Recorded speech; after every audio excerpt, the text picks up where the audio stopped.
Assalamualaikum warahmatullahi wabarakatuh. Selamat pagi, siang, atau malam untuk Bapak Al-Hadi dan teman-teman. Di sini kelompok kami akan menyampaikan hasil diskusi proyek akhir yang kami peroleh. Pembahasan ini dibagi menjadi 3 bagian, yaitu parallel reduction, teknologi terbaru untuk GPU, computing, dan deep learning, serta contoh aplikasi deep learning. Yang pertama adalah parallel reduction. Parallel reduction dapat diterapkan dalam berbagai masalah. Salah satu jenisnya adalah operasi min. Parallel reduction bekerja dengan menggunakan setengah jumlah thread dari elemen di dataset. Setiap thread menghitung minimum elemennya sendiri dan beberapa elemen lainnya. Jumlah dari thread akan dikurangi menjadi setengah dan proses ini diulangi sampai hanya tersisa satu elemen yang menjadi hasil operasi. Dengan menggunakan CUDA, harus diingat bahwa unit eksekusi untuk SM yang diberikan adalah word, sehingga jumlah thread yang kurang dari satu kurang memanfaatkan hardware yang digunakan. Dan juga thread yang divergen harus dieksekusi, tapi word yang divergen tidak harus dieksekusi. Saat memilih elemen lain untuk thread tertentu untuk dikerjakan, ini dapat dilakukan untuk mereduksi dalam word, sehingga menyebabkan branch divergence di dalamnya. Hal ini dapat menghambat performa dengan setiap cabang berbeda akan melipat gandakan pekerjaan untuk SM. Pendekatan yang lebih baik lainnya itu membuang seluruh word dengan memilih elemen lain dari setengah dataset. Pada gambar yang akan diberikan nanti, dapat dilihat item yang dibandingkan dengan satu dari setengah dataset dan sel yang diarsir merupakan thread yang aktif. Dan juga terdapat perbandingan paralel berdasarkan jumlah thread dan GPU yang digunakan. Nah, berikut adalah gambar dan tabel yang kami berikan, di mana pada gambar diberikan misalnya ada 8 thread akan dibagi menjadi 2, yaitu sel aktif yang 7-4 dan sel non aktif 3-0. Selanjutnya kita akan melihat lagi di sel yang tidak aktif.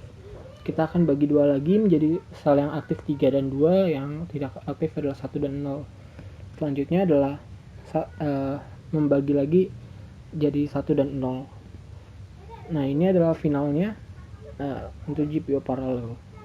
Nah, selanjutnya pada tabel kita dapat lihat bahwa device yang paling cepat itu ada di GTX 460 dengan 16 thread, yaitu 5,4 milisecond. Selanjutnya adalah kami memberikan kode menggunakan CUDA. Nah, di sini coding di sini itu bekerja dengan membuat list data sementara di shared memory yang diisi dengan dataset dari setiap siklus dari dataset 6 list. Saat list sudah kosong, dataset akan diisi dengan 0 kali FF yang akan mengeluarkan nilai dari list. Pengulangan loop akan secara bertahap mengurangi jumlah thread aktif sampai hanya ada satu thread yang aktif, yaitu adalah thread 0. Kemudian akan menyalin data dan menambahkan list index untuk memastikan nilainya tidak diproses 2 kali. Di sini kita harus perhatikan bahwa penggunaan sync thread di dalam pengulangan dan di akhir program perlu menyinkronkan seluruh warp ketika ada lebih dari 32 thread yang digunakan. Performa dari parallel reduction sendiri dapat dilihat pada tabel sebelumnya, di mana pendekatan ini dapat dikatakan secara signifikan lebih lambat daripada versi Atomic Min. Pengurangan waktu tercepatnya itu adalah 8,4 milisecond dibanding dengan Atomic Min, yaitu 5,86 milisecond yang ada di GTX 460 16 thread. Nah, ini tuh 50% lebih lambat dari versi Atomic Min. Namun, kita perhatikan bahwa kecepatannya masih 2 kali di bawah Atomic Min saat menggunakan 256 thread, yaitu 12,27 dibanding dengan 21,58 milisecond. Tapi ini tuh masih 2 kali lebih lambat dibandingkan dengan versi 16 thread.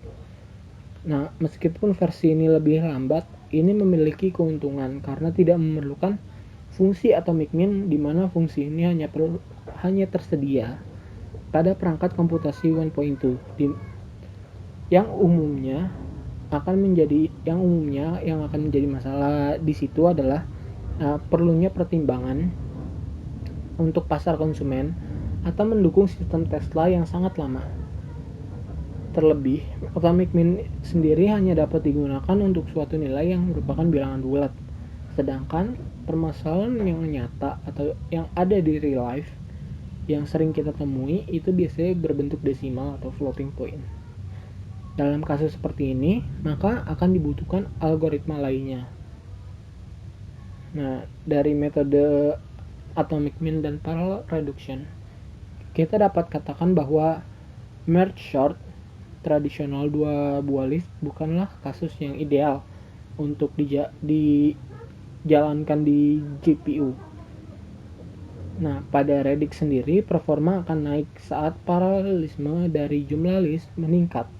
Namun, performa akan turun jika pada bagian penggabungan saat paralelisme ditingkatkan dan terdapat lebih dari 16 list. Berikut adalah teknologi terbaru untuk CPU computing dan deep learning yang berikut diambil dari makalah berjudul A Study of a Whole Resource Management Platform Integrating Neural Networks and DSS Telemedicine for Home Care Assistance yang dirilis pada Juli 2018 dengan penulisnya Alessandro Massaro, Vincenzo Maritati, Nicola Savino, dan Angelo Galliano. Makalah yang diusulkan terkait dengan studi kasus sistem telemedicine e-health atau electronic health yang berorientasi pada bantuan home care dan cocok untuk proses dehospitalisasi.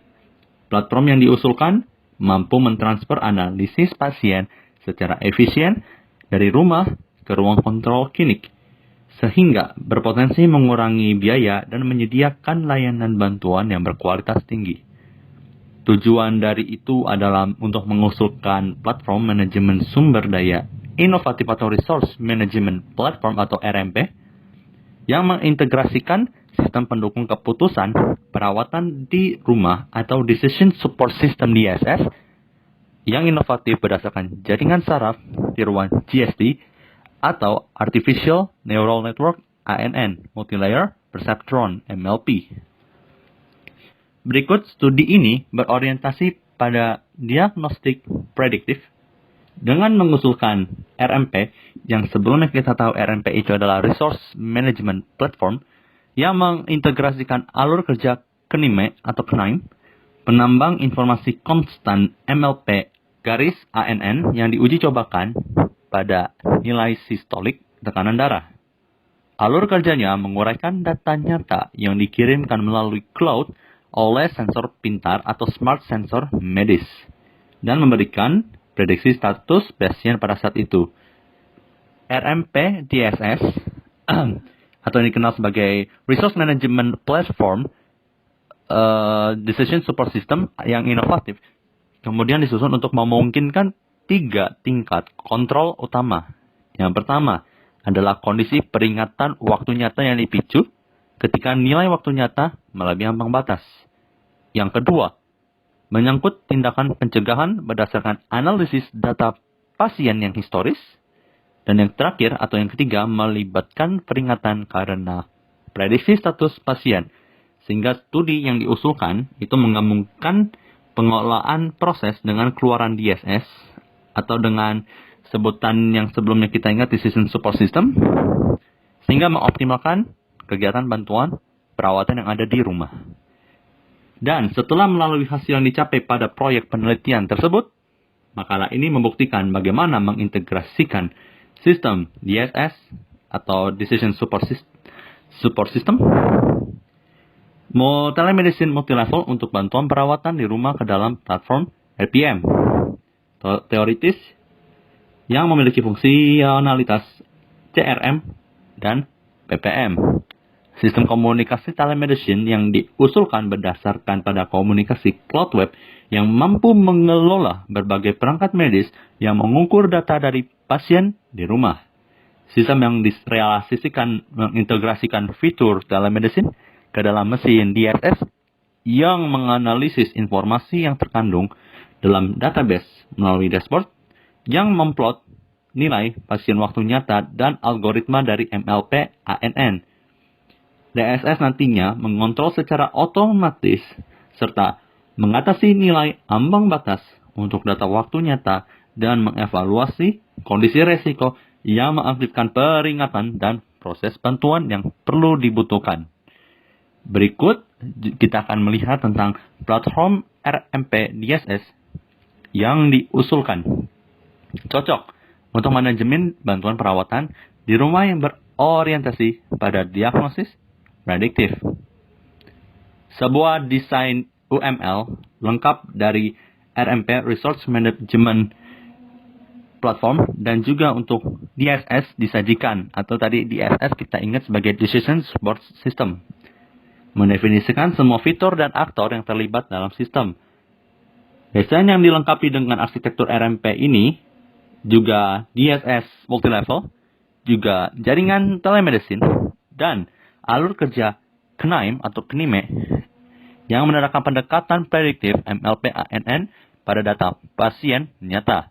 Pendekatan parametrik yang digunakan untuk optimalisasi akurasi prediksi membuktikan bahwa adalah mungkin untuk mengintegrasikan algoritma prediksi yang efisien dalam platform berbasis RPM dengan menyediakan metodologi untuk menganalisis hasil prediksi tekanan darah. Sehingga eksperimen telah dilakukan pada pasien yang dipantau di rumah oleh sensor pintar sebelumnya yang mendeteksi nilai sistolik. Platform eHealth RMP DSS prototype telah dibangun mulai dari implementasi platform home care sebelumnya yang hanya mengintegrasikan DSS level. Prototype adalah platform serbaguna dan fleksibel yang dapat beroperasi di cloud, menghubungkan banyak pasien dan data dalam sistem data besar. Fokus penelitian yang diusulkan adalah dalam desain dan pengembangan sistem DSS yang terintegrasi dalam platform manajemen sumber daya. Dan dalam desain dan pengembangan alur kerja MLP ANN KNIME yang dapat dengan mudah disesuaikan dengan kerangka kerja RPM lain yang melibatkan bidang aplikasi yang berbeda.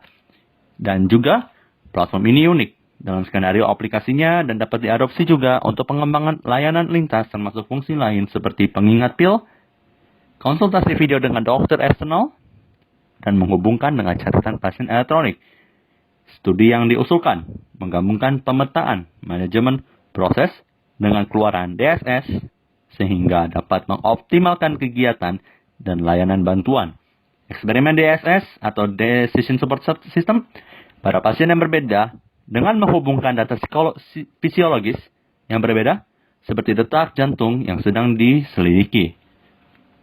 Berikut ada contoh aplikasi deep learning. Kesehatan medis dengan menggunakan kecerdasan buatan AI dan machine learning berkembang setiap hari, terutama di bidang radiologi.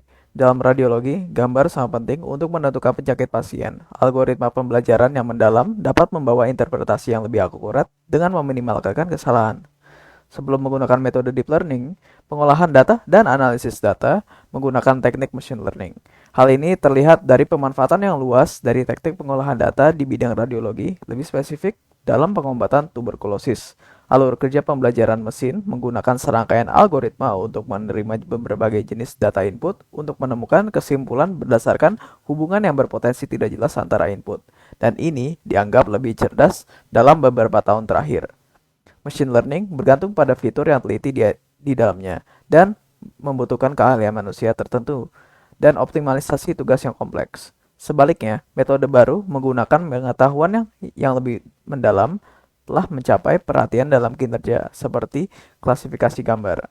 Kotak berwarna berarti elemen yang dipelajari dengan mencocokkan model dengan sampel data. Representasi deep learning tidak hanya menentukan pemetaan fitur ke output yang diinginkan, tetapi juga mempelajari dan mengoptimalkan elemen-elemen itu tersendiri. Hal ini disebabkan deep learning mengkaji input menggunakan metode end-to-end dengan fitur sederhana, seperti intensitas sinyal, terpi, dan tekstur sebagai elemen. Sedangkan fungsi canggih seperti bentuk, lesi, atau organ akan dianotasi berdasarkan fitur umum. Konsekuensi dari pengklasifikasi halus yang disebutkan di atas pada akhirnya akan memungkinkan pembelajaran mendalam untuk memproses data besar dalam informatika medis. Tuberkulosis atau TB merupakan penyakit yang menular yang masih menimbulkan morbiditas dan mortalitas yang signifikan. TBC disebabkan oleh bakteri Mycobacterium tuberculosis yang menyerang paru-paru manusia. Gejala umumnya adalah batuk kronis, nyeri dada, hemoptisis, lemas atau lelah, penurunan berat badan, demam, dan keringat malam, tergantung jenis TB-nya. Terdapat kurang lebih 10 juta kasus tuberkulosis pada tahun 2018 dan angka kematian mencapai 1.500.000. Sedangkan resistensi obat pada TB melebihi 450.000 kasus. Kurangnya pengobatan dan kesalahan dalam diagnosis dapat menjadi faktor yang mempengaruhi angka kasus tersebut. Diagnosa yang cepat dan akurat untuk penyimpanan radiografi pasien itu diperlukan. Algoritma yang paling umum untuk membubuhi keterangan radiografi adalah Convoluted Neural Networks atau CNN. Ini karena kemampuannya untuk menangani noise dan memanfaatkan distorsi, dan fitur-fitur itu sangat penting dalam aplikasi radiologi. Nilai AUC mendekati 1 pada aplikasi umum CNN. Berarti bahwa ia memperoleh probabilitas tinggi untuk memberikan hasil positif yang sebenarnya. Selain itu, pipa dapat diterapkan untuk memindai radiografi dada lebih dari 500 pasien. Penerapan deep learning di masa depan memiliki potensi yang besar. Alasan penggunaan algoritma deep learning di bidang kesehatan medis, terutama dalam mendeteksi TB, adalah karena terbukti lebih sedikit rawan kesalahan dibanding dengan pembacaan manusia biasa. Dengan semakin berkembangnya metode dan ketertarikannya pada deep learning, menarik banyak peneliti untuk mendalami metode-metode tersebut dalam ilmu kesehatan. Selain itu, hasil dari machine learning yang selalu semakin cerdas memunculkan harapan untuk sesuatu yang lebih besar di kemudian hari di bidang radiologi. Namun, peran supervisor manusia tetap penting untuk mengamati proses komputasi. Berikut adalah referensi yang kami gunakan dalam presentasi ini.